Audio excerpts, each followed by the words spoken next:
فوائد العسل للحامل والجنين: يمد الحامل بالعناصر الضرورية لصحتها كالأملاح المعدنية والفيتامينات والحديد والسكريات.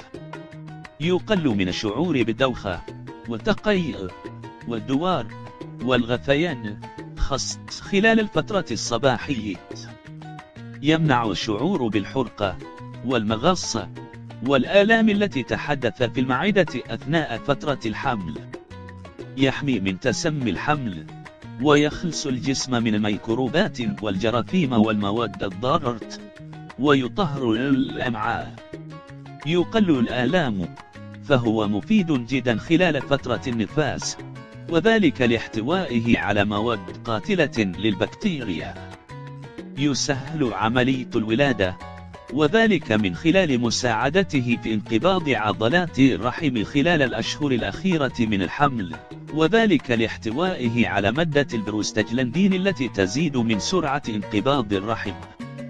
يخلص من اضطرابات الجهاز الهضمي، ويعالج مشكلة الإمساك وعسر الهضم التي تعاني منها النساء خلال فترة الحمل.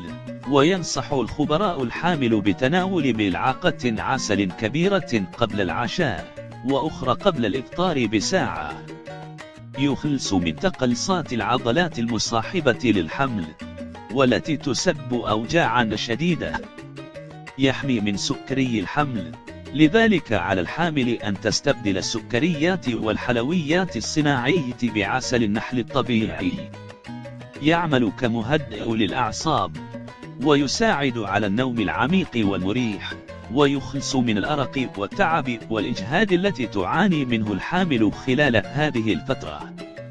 يحمي الجهاز العصبي للجنين، وذلك لاحتوائه على فيتامين B2 الذي يحمي من التشوهات الخلقية، وذلك بواسطة تناول ملعقتين صغيرتين من العسل مع كل وجبة غذائية للحامل.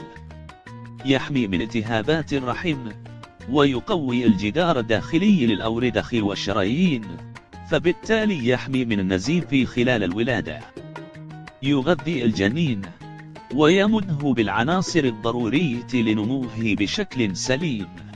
يساهم في تقوية جهاز المناعة للحامل وجنينها، وذلك لاحتوائه على المضادات المؤكسدة والفيتامينات المقاومة للبكتيريا والجراثيم. يحمي من اضطرابات الجهاز التنفسي كنزلات البرد والسعال والإنفلونزا والربو.